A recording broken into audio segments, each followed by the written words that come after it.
السلام عليكم.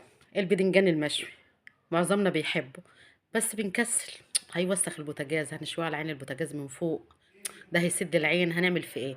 تعالي خليكي معايا علشان اقولك هنشويه ازاي وهنحط معاه ايه.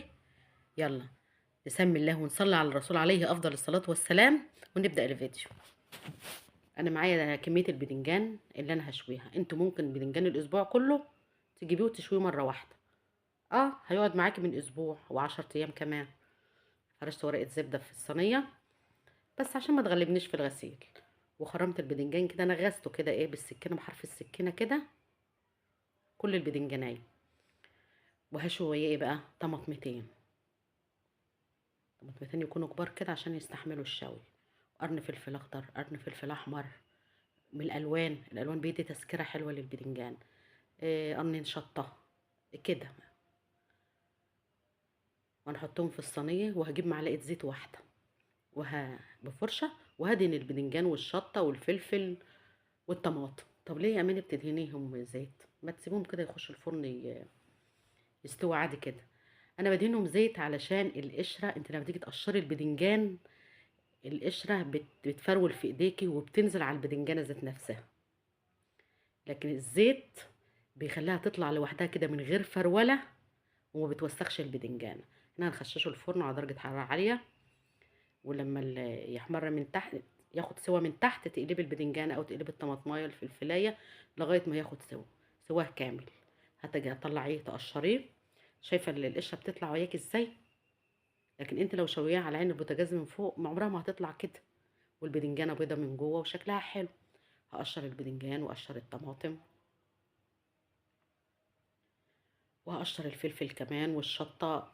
هقشر كل اللي موجود، هشيل القشرة اللي موجودة عليه. الفلفل الألوان على فكرة بيخلي طعم البنجان المشوي جميل جدا جدا، عامل زي بتاع المطاعم بالظبط والله. لو جربتيه بالفلفل الألوان مش هتبطلي تعمليه.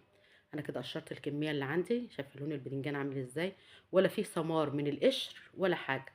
لو انت شويه فوق على البوتاجاز من فوق هيبقى فيه ثمار على القشر وهينزل في قلب البتاع وهتضطري تغسليه. لا كده احلى.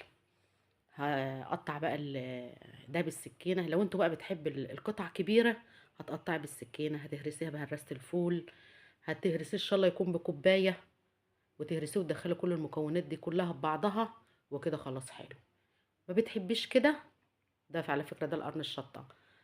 هتاخدي كل الكمية ديت وتروحي على الكبة وتاخديه خبطتين 3 في الكبة زي كده. احنا بنحبها ناعمة شوية.